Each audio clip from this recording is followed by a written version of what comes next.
Friends, నేను చెప్పబోయే ఆస్తుల్లో ఏ ఒక్క ఆస్తి మీ దగ్గర ఉన్నా మీ ఆస్తి విలువ అనేది రోజు రోజుకి తగ్గుతూ ఉంటుంది. అవేంటో మీకు తెలుసా? ఒక అపార్ట్మెంట్లోని ఫ్లాట్ని కనుక మీరు పర్చేస్ చేసినట్లయితే దాని యొక్క వాల్యూ అనేది చాలా తక్కువలోనే ఉండాలి.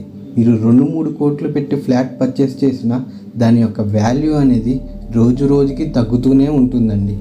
ఇండియాలో ఫ్లాట్ యొక్క మ్యాక్సిమం లైఫ్ స్పాన్ వచ్చేసరికి 30 to 50 years మధ్యలోనే ఉంటుందండి.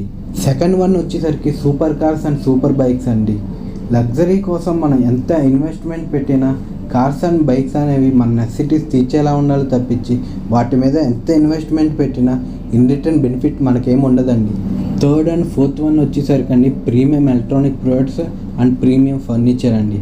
ఇవి మన డే టు డేలో మన నెసెసిటీస్ తీర్చేలా ఉండాలి తప్పించి వీటి మీద ఎంత ఇన్వెస్ట్మెంట్ పెట్టినా ఇన్ రిటర్న్ బెనిఫిట్ అంటూ మనకేం ఉండదండి.